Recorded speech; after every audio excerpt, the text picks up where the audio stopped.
Mier s vami všetkými. Dnes sa budeme opierať o knihu Cieľ múdrych od Mahdiho Abal Sadeka Abdulláha. A zároveň sa pozrieme na to, čo sa deje vo svete dnes. Svet sa chveje, noviny píšu o prahu 3. svetovej vojny, ten svetový poriadok sa rúca. Výbuchy počuť od Kašmíru až po Gázu. Medzinárodné inštitúcie mlčia alebo zlyhávajú.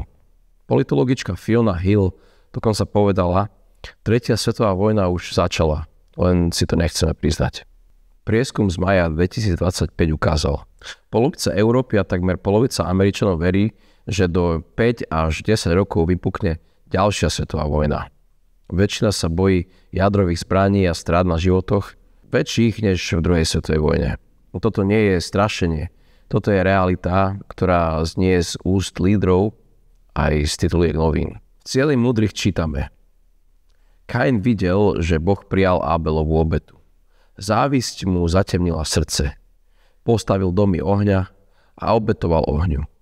A jeho potomkovia zdedili len uctievanie ohňa, nepoznanie Boha. A čo dnes? Aký oheň uctievame? Oheň atomových hlavíc, rakiet a dronov. V júli 2025 indický minister Nitin Gadkari varoval. Konflikt medzi Izraelom a Iránom, vojna Ruska proti Ukrajine, to všetko môže kedykoľvek prerásť do 3. svetovej vojny. Prezident Putin v júni povedal, že je znepokojený. Priznal, že potenciál konfliktu rastie a spomenul vojnu na Ukrajine a aj napätie medzi Izraelom a Iránom. Varoval, že potrebujeme mierové riešenie. Keď bijú na poplach politici aj vedci, musíme sa pýtať, komu vlastne patríme. Cieľ múdrych pripomína, že Boh uzavrel s Abrahamom 3. zmluvu. Choď predo mnou a buď bezúhonný. A znamením bola obriezka. Nie vonkajšia trofej, ale tichá pečať toho, komu človek patrí. Toto znamenie mali rozoznať ženy Abrahamovej línie, aby vedeli, či ich muži sú synovia Adama alebo synovia Kaina. Dnes potrebujeme vlastné znamenie. Znamenie poslušnosti a podriadenosti Bohu a pravde. Preto nasledujeme Mahdiho. Nie z politiky, ale z poslušnosti voči Bohu.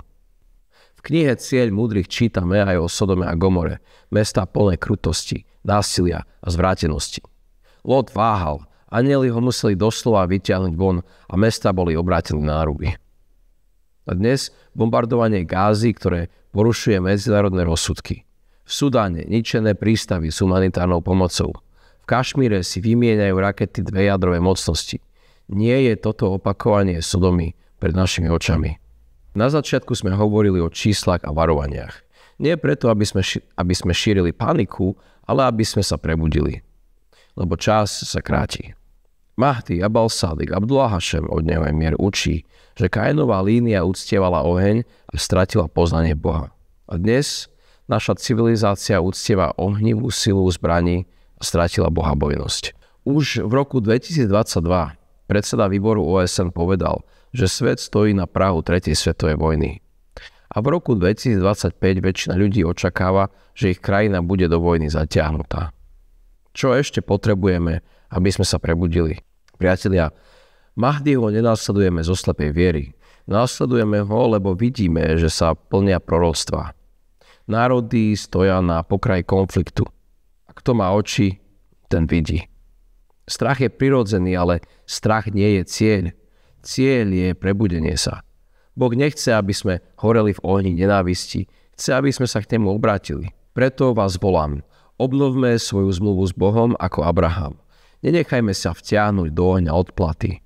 Namiesto uctievania ohňa, uctievajme Stvoriteľa.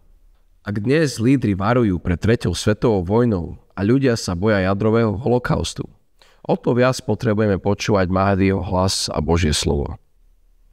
Modlíme sa, aby nás Boh chránil a aby sme nezaspali čas, ktorý nám dal. Kto má uši, nech počuje. Zostávajte v Božom bezpečí.